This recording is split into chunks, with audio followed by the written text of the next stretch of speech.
교회의 이상적인 모습은 어떤 모습일까요? 교회의 제일 아름다운 모습, 이것이야말로 교회다 하는 그런 모습이 뭘까요?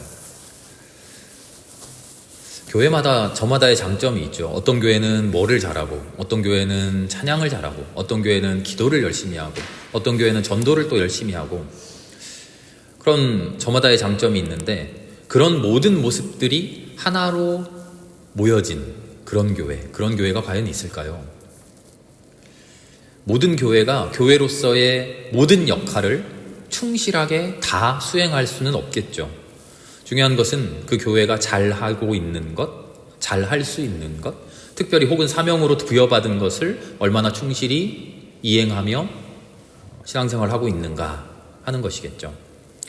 우리의 삶을 비유해서 들자면 어떤 사람은 피아노를 잘 쳐요. 그 사람은 피아노를 열심히 잘 쳐서 훌륭한 피아니스트가 되면 됩니다. 아무도 훌륭한 피아니스트가 된 그 사람에게 당신은 왜 그림을 못 그립니까? 하고 핀잔하지 않아요. 축구를 잘하는 사람, 축구를 열심히 연습해서 훌륭한 축구 선수가 되면 됩니다. 당신은 축구 선수인데 왜 노래 못 부르냐고 나무라지 않죠. 피아니스트가 그림 못 그려도 아무도 뭐라 하지 않고요. 축구 선수가 노래 못 부른다고 아무 문제 없습니다. 왜 그렇습니까? 피아니스트는 피아니스트로서의 자신의 삶의 역할, 자기 책임, 자기 사명에 충실하고 있기 때문이죠. 나에게 주어진 것에 충실한 사람에게 다른 것 못한다고 나무랄 수 없어요. 충실한 사람은요, 그 충실함으로 족합니다. 그리고 우리의 삶에서 그 충실함은 모든 것을 다, 이 세상의 모든 것에 다 충실해라 말하지 않고 어느 것 하나 나에게 주어진 것, 그것으로 충실하면 인정받습니다. 교회에 충실함은 뭐가 있을까요? 교회가 해야 하는 일, 사람이 피아노를 잘 친다든가 축구를 잘한다든가 하는 그런 일, 교회뿐 아니라 교인 하나하나의 충실함, 내 신앙의 충실함은 무엇일까? 교인으로서의 한 교회로서의 아름다운 모습들이 여러 가지가 있을진데 우리 교회는 그런 여러 가지 아름다운 모습 중에 어떤 모습에 충실한가? 우리의 신앙의 물음은요, 이 충실함에 대한 물음이어야 됩니다. 세상에서 소위 이야기하는 신앙인이라면, 교회 다니는 사람이라면 이것도 해야 되고 저것도 해야 되고 말하는 그 모든 것을 내가 다 잘해야겠다라고 하는 그런 압박감에 시달릴 것이 아니라 내가 잘할 수 있는 것, 하나님 나에게 특별히 주신 것, 내가 충실하게 하고 있는 것, 그것 하나를 제대로 붙들고 있으면 되죠. 그런데 또 한편으로는 그렇다고 해서 내 잘하는 것만 잘하겠다 하면 되지 않죠. 태도의 문제인데요. 나는 피아노를 잘 치니까, 피아니스트가 나는 피아노를 잘 치니까 다른 건 아무 상관없어. 그래서는 안 되죠. 피아노를 열심히 치면서 피아노에 충실하면서 나는 피아노에 충실한데 그림은 못 그립니다. 그저 피아노에 충실할 뿐이죠 하는 그런 겸손한 모습과 나는 피아노 잘 치는데 다른 거는 필요 없어. 이거 잘하니까 됐지. 전혀 다른 모습이죠. 겉보기엔 똑같습니다만. 피아노에 충실한 것과 피아노를 잘 친다고 다른 일에 교만하고 다른 일에 소홀한 것은 다르죠. 겉으로 보기에 얼마나 잘하느냐, 피아노로 치면 무슨 콩쿠르에 나가서 얼마나 상을 타고 1등하고 피아니스트로서 앨범도 내고 박수 받느냐 하는 것이 아니라, 그랬으니 됐다 하는 게 아니라 피아니스트로서의 삶에 충실하냐 하는 문제죠. 오히려 그런 겉보기로서의 성과는 무의미합니다. 우리 지난 주간에 말씀 중에 나누었던 거 혹시 기억하십니까? 지팡이가 뱀으로 변하는 이야기 나눴잖아요. 겉보기로는 똑같아 보이는 것, 그게 중요하진 않아요. 지팡이가 뱀으로 변하느냐 변하지 못하느냐가 중요한 게 아니에요. 나도 지팡이를 뱀으로 바꿨는데 그게 중요하지 않고요. 하나님의 말씀에 순종해서 그 말씀에 신뢰해서 지팡이를 던지느냐, 그렇게 던진 지팡이가 뱀으로 변하느냐, 하나님께 순종해서 하나님의 말씀에 충실해서 하나님이 나에게 부탁하신 그 삶의 사명에 충실해서 그 결과물로서 지팡이가 뱀으로 변했느냐, 그 결과로서의 뱀이지, 겉보기에 그렇게 보이려고 뱀을 만들어 보기 위해 이런저런 술수를 부리는 것은 중요하지 않다고 말씀드렸죠. 오히려 뱀으로 변하지 않더라도 피아노를 열심히 치고 피아니스트로의 삶을 사는데 콩쿠르 한번 입상해 보지도 못하고 프로로서 데뷔 한번 해보지 못하고 그렇게 살지만, 그럼에도 불구하고 하나님을 신뢰하고 하나님을 굳게 믿는 것이 중요하죠. 하나님 나에게 이 지팡이 던지면 뱀으로 변할 것이다 했는데 막상 지팡이를 던져도 뱀으로 변하지 않아요. 그래도 하나님을 믿으면서 하나님이 가라 한 그 길에서 하나님이 나에게 말씀하셨으니 필요한 순간에, 마땅한 순간에 이 지팡이가 뱀으로 변하겠지 믿으면서 계속 던져보는 거죠. 그게 우리의 충실함입니다. 난 이만큼이나 피아노 잘 치니까 됐지, 다른 건 안 해도 돼, 다른 건 못 해도 돼, 그런 건 내가 할 일이 아니야, 다른 사람들이 알아서 하겠지. 왜? 난 피아노 잘 치니까. 이러면 안 되죠. 이건 우리의 충실함이 아닙니다. 그것은 교만함이죠. 하나님의 말씀에 순종하지도 않으면서 어디 이집트 마술사들한테 마법 배워와가지고 지팡이 던지면 뱀 변하는 그 마술 배워와가지고는 나도 지팡이로 뱀 만드는데, 나도 하나님의 말씀이랑 똑같이 했는데 그럼 나도 복 받아야지, 나도 구원받아야지 하는 것과 똑같죠. 겉보기엔 똑같지만 그 안에 있는 충실함, 그 안에 있는 신실함 전혀 다르죠. 첫 번째로는 하나님 나에게 주신 은사가 무엇일까? 하나님 나에게 어떤 삶을 허락하셨을까? 지난주에도 나눴던 에베소서의 말씀 기억하시죠? 나는 머리인가 눈인가 코인가 입인가? 나를 교사로 부르셨나? 목사로, 예언자로, 선지자로, 사도로? 무슨 역할로, 어떤 삶으로 나를 부르셨는가? 내가 눈이라면 앞을 잘 봐야 할 것이고요, 내가 코라면 냄새를 잘 맡아야 할 것이고요, 내가 귀라면 소리를 잘 듣기 위해 주의 기울여야지요. 그거를 위해서 기도하는 것이죠. 그 일에 충실하는 거죠. 그게 신앙인으로서의 성실함, 충실함입니다. 우리 교회도 지체로서의 본분을 알아야 됩니다. 우리 교회에게 맡겨진 사명이 무엇일까? 우리 교회는 무슨 일을 해야 할까? 전체 커다란 그리스도교 교회, 전 교회, 온 세계 교회 중에 우리 교회는 어떤 사명을 맡았을까? 눈의 역할일까? 귀의 역할일까? 코의 역할일까? 손의 역할일까? 우리는 그것을 고민해야겠죠. 다른 말로 하면 맡겨진 사명, 주어진 은사를 파악해야겠습니다. 그리고 그 일에 매진해야 합니다. 수많은 일들이, 수많은 은사들이 있겠지만 복음서에는요, 특별히 예수님께서 제자들을 불러서 사도로 파송하시면서 교회의 임무, 신앙인의 임무를 맡겨주셔요. 그런 장면이 마태복음과 마가복음에 나와요. 마태복음 10장을 보면요, 12제자를 불러서 이제 짝지어서, 어느 부분에서는 70명이라고도 나오고요, 둘씩 짝지어서 세상으로 보내요. 그러시면서 이렇게 이야기해요. 마태복음 10장 1절입니다. 제가 읽어드립니다. 예수께서 12제자를 부르셔서 더러운 귀신을 제어하는 권능을 주시고 그들이 더러운 귀신을 쫓아내고 온갖 질병과 온갖 허약함을 고치게 하셨다.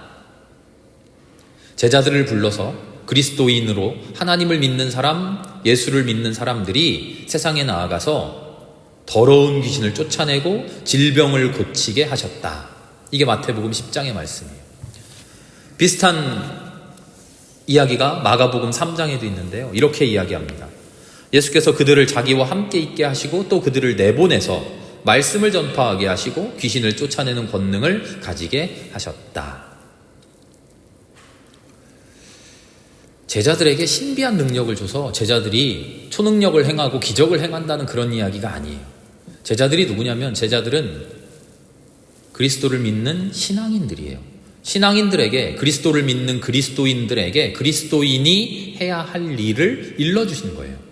그리스도인이 해야 할 일, 세상에 나아가서 이렇게 사는 게 그리스도인이라 너희들이 모인 교회가 이 일을 해야 한다라고 일러주신 거죠. 그 이야기는 두 가지로 요약할 수 있습니다. 앞서 말씀드린 마태복음과 마가복음의 이야기는요, 이 두 가지를 하라 그래요. 첫째는 말씀을 전파해라. 두 번째는 하나님이 주시는 특별한 능력, 치유의 은사 가지고 우리 가운데 더러운 귀신 쫓아내고 질병을 고쳐라. 우리 주일 오후 시간에도 공부하고 있습니다만, 치유의 능력, 귀신을 쫓아내고 질병 고치고 하는 게 결국은 뭐라고 그랬죠? 하나님의 말씀을 증거하는, 말씀 증거의 또 다른 모습이라 그랬죠. 하나님이, 예수님이 말씀을 가르치시는데 하나님의 뜻, 하나님의 마음을 가르쳐 주시는데 어떻게 가르쳐 주시냐면 말로도 가르쳐 주시지만 기적을 통해서 눈에 보이는 모습으로도 가르쳐 주신다. 이렇게 우리가 이야기를 나누고 있어요.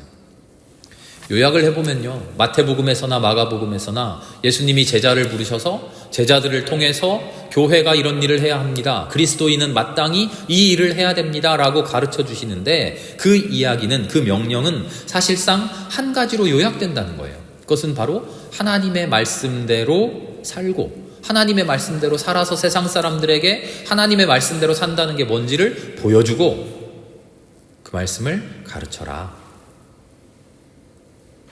교회의 일은요, 매우 단순하고 분명합니다.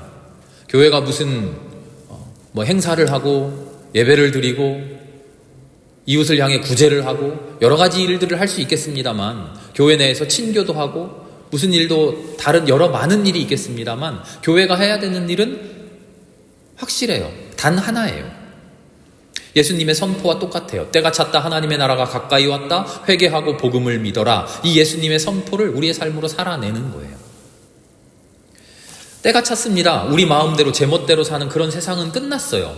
내 마음대로 산다고 되는 것 아니에요. 그런 시대가 다 지나갔어요. 그 시대가 지나가고 무슨 세상이 왔습니까? 세상 종말이 왔습니까? 다 죽고 끝나버리나요? 아니요. 하나님의 시대, 하나님의 나라가 왔다는 거예요. 때가 찼다, 하나님의 나라가 왔다. 하나님의 나라를 살라는 거예요. 때가 차고 하나님의 나라가 오면 우리는 가만히 있어도 2024년 되고 우리가 특별히 무슨 일을 안 해도 2025년 되는 것처럼 하나님의 나라가 그렇게 오는 게 아니라, 하나님의 나라는 특별해서 내가 소망하고 내가 사모하고 내가 찾고 스스로 살아내야만 살 수 있는 나라입니다. 그렇지 못하면, 하나님의 나라를 살지 못하면 이미 끝나버린 그 세상에서 계속 방황하게 되죠. 하나님의 나라를 어떻게 삽니까? 회개하고 복음을 믿어야 합니다. 회개한다는 것은 이전에 살던 삶을 청산한다는 거죠. 이전의 세상을 벗어난다는 거죠. 결국은 한마디로 요약됩니다. 하나님의 나라를 믿고 하나님의 나라를 살아가는 일, 하나님의 나라를 실현하는 일, 하나님의 나라를 보여주는 일, 그게 그리스도인이 해야 할 일, 우리 교회가 해야 할 일이다. 제자들에게 말씀해 주시는 겁니다. 단순한 것 같지만 사실은 그게 제일 어려운 일이죠. 하나님의 나라가 뭡니까? 하나님이 원하시는 삶의 모습이 뭡니까? 그것을 알기 위해서 끊임없이 기도해야 되고요. 하나님이 원하시는 모습은 구체적으로 이렇게 살면 돼 하고 탁 주어지지 않아서 상황마다 기도하고 어느 것이 올바른 하나님 나라의 모습인지 하나님께 계속 물어야 돼요. 계속 응답을 받아야 돼요. 그래서 너무 어렵죠. 그런가 하면 하나님 나라의 차원은요, 모든 세상 만물 속에 다 가득 차 있어요. 세상에 많은 삶의 영역이 있는데요, 정치적인 영역도 있고요, 경제적인 영역도 있고, 문화적인 삶도 있고, 종교적인 삶도 있는데, 종교라고 하는 작은 영역 속에 갇혀진 하나님의 나라가 아니에요. 다른 모든 삶은 알아서들 사는데, 정치는 정치의 일을 살고 경제는 경제대로 알아서 굴러가는데, 종교라고 하는 영역 안에서, 그 안에서 하나님 믿고 교회 다니고 예배드리고 헌금하고 기도하고 등등등 그렇게 살라는 게 아니에요. 하나님의 나라는 오히려 온 세상을 포괄해요. 온 세상을 포함해요. 온 세상 모든 것에 하나님의 나라가 들어가 있어요. 정치 안에 있고요, 경제 안에 있고요, 문화 안에 하나님의 나라가 있어요. 가정생활 속에 하나님의 나라가 있고, 직장생활 속에 하나님의 나라가 있고, 이웃과 함께하는 만남 속에 하나님의 나라가 있어요. 나 혼자 있는, 홀로 나의 삶을 반추하고 명상하는 그 속에 하나님의 나라가 있고요, 사람들이 함께 만나는 그 만남 속에 하나님의 나라가 있어요. 학문 속에도 하나님의 나라가 있고요, 과학 속에도 있고요, 문학 속에, 예술 속에 하나님의 나라가 있어요. 피아노 치는 일 속에, 축구하는 일 속에 하나님의 나라가 있죠. 하나님의 나라는 우리가 살아가는 모든 삶의 모습 속에서, 모든 삶의 영역에서 그 모든 것을 하나님의 뜻대로 살아가도록 우리의 삶을 완전히 바꿔버리는, 하나님이 원하시는 모습으로 우리의 모든 것을 바꿔버리는 완전한 혁명이에요. 그게 하나님의 나라예요. 우리는 그 하나님의 혁명의 하수인이 돼서, 하수인이라고 하니까 좀 어감은 안 좋습니다만, 일꾼이 되어서 우리의 자리에서 조금씩 보이게 혹은 보이지 않게 하나님의 나라를, 그 혁명을 만들어가는 사람들이죠. 그 일을 충성스럽게 작은 영역에서 해나가는 것이 신앙입니다. 오늘 사도행전 2장의 말씀은요, 초대교회라고 흔히 이야기하는 처음 교회, 예수님 십자가 사건, 십자가 부활 사건 이후에 형성된 처음 교회가 어떻게 그 세상 속에서의 혁명, 하나님의 마음으로 살아가는 그 혁명을 이루어갔는가 하는 모습을 잘 보여줘요. 사도행전의 그 첫 교회는요, 오순절 성령 사건으로 시작되죠. 그냥 교회가 만들어지고 알아서 모이고 자발적으로 으쌰으쌰해서 교회가 만들어진 게 아니라 그 교회의 출발에는 성령이 있어요. 사도행전 2장 앞에 보면 우리 모두 기억하는 성령 사건이 있죠. 성령에 충만해서 하늘로부터 불과 같은 것이 내려와서 모든 사람들을 감싸 안고 그들에게 충만해서 그들을 변화시키잖아요. 2장 4절의 말씀을 보니까 성령에 그렇게 충만한 사람들이 성령이 시키는 대로 각각 방언으로 말하기 시작했다, 이렇게 증언해요. 각각 방언으로 말했다 하는 말을 우린 이렇게 알고 있죠. 단어 그대로 한국어로, 중국어로, 일본어로, 영어로 하는 그런 식의 언어, 말, 서로 다른 지역의 말로 말하기 시작했다 하는 이야기예요. 그래서 실제로 그 뒤에 나오는 이야기를 읽어보면, 아니 이 사람들이 이 동네 사람이고 저 동네 사람이고 저기는 가본 적도 없는 사람이고 영어 배워본 적도 없는 사람이고 일본어 배워본 적도 없는 사람인데 어떻게 그 나라 말을 할까 하고 놀라는 그런 장면이 뒤에 나오잖아요. 그런데요, 성경 속에 있는 이야기는요, 성경을 통해서 우리에게 전해지는 말씀은요, 모든 가능성과 모든 상징을 그 안에 품고 있어요. 성경은 그 말씀 그 뜻 그대로, 단어의 뜻 그대로만 우리에게 전해지는 게 아니라 그 안에서 모든 이야기를 통해, 모든 가능성을 통해 우리가 영적으로 상상할 수 있는, 영적으로 우리에게 일깨워 줄 수 있는 모든 가능성으로 우리에게 말을 건네요. 각각의 방언으로, 각자의 언어로 말했다는 것, 이 말씀은 혹시 각자의 모습대로, 각자에게 주어진 은사대로, 각자에게 허락된 삶의 방식대로 그 삶의 영역에서 성령이 허락해준 말을 하기 시작했다, 이런 의미 아닐까요? 성령에 충만한 사람들이 성령이 시키는 대로 각자의 말을 하기 시작했다. 성령에 충만해지면 성령이 시키시는 대로 각자에게 주어진 삶의 자리에서 각자 충실히 살아야 할 그 삶을 아름답게 살기 시작했다 하는 이야기죠.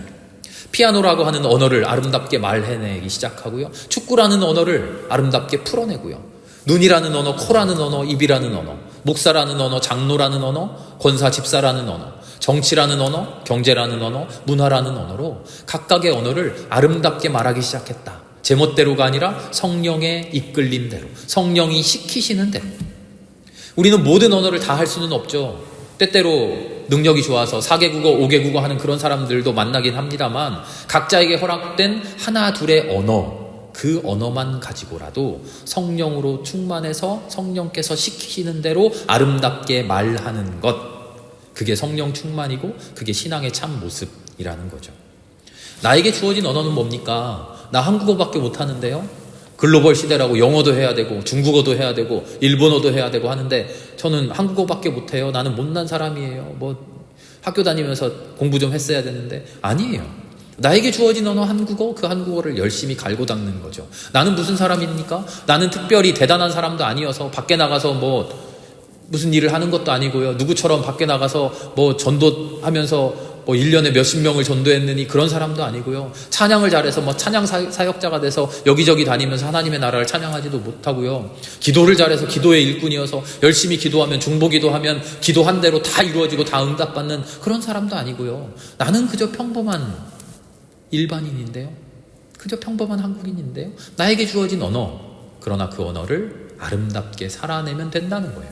너 왜 영어 못했니? 너 왜 일본어 못했니? 다른 사람들보다 특별한 거 못하니? 하나님이 그렇게 이야기하시는 게 아니라 누구나 다 하는, 한국 사람이라면 누구나 할 수 있는 한국어, 그 한국어를 아름답게 말하며 살으라는 거예요.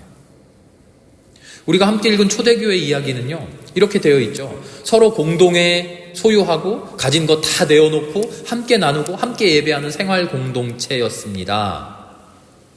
이 이야기를 잘못 해석하면요, 초대교회가 아름다운 교회라는데, 초대교회를 본받아야 한다는데, 초대교회를 보니까 재산을 공동으로 소유하고 다 팔아가지고 한데 모아서는 필요한 대로 누가 많이 냈다고 많이 가져가고 조금 냈다고 넌 조금 가져, 그러지 않고 다 내어놓고 공동으로 사용했대.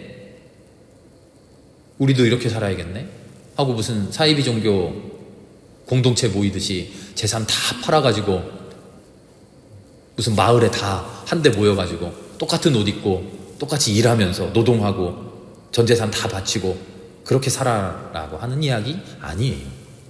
초대교회라고 하는 그 교회가 아름답게 토해내는 그들의 아름다운 언어, 그들에게 주신 방언은 서로가 하나 되고 서로가 모든 것을 나누고 그 나눔을 통해서 아름다운 모습을 보여주는 그런 언어라는 거죠. 초대교회의 이야기는요, 초대교회의 이런 모습만 아름다운 교회다, 이렇게 되지 않으면 교회 다 잘못된 거야, 온 세상 교회가 딱 이렇게 돼야 돼 하는 그런 이야기가 아니에요.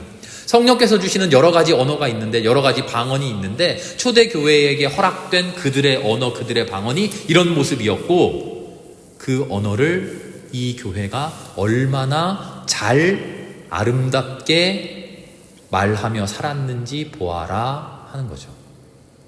이 교회는 이런 모습이었는데 이렇게 살아야 합니다가 아니라, 이 교회는 하나님께 부여받은 이 모습을 얼마나 충실하게 잘 살아냈는지 보세요 하는 겁니다. 초대교회는 자신에게 주신 언어를 이렇게 아름답게 실현해냈습니다. 여러분에게 주어진 언어를 땅에 파묻어 버리지 말고 그 언어를 아름답게 노래해 보세요. 교회는 그런 곳입니다. 교회에 모인 우리들은 그런 사람이죠. 성령께서 주신 아름다운 언어가 우리에게 있습니다. 각자에게 있고요, 우리 교회에게 있어요. 그 언어를 아름답게 노래해내는 사람들이 되어야 합니다. 오늘 말씀의 제목을요, 다시 교회의 시작 이렇게 적어놨는데요,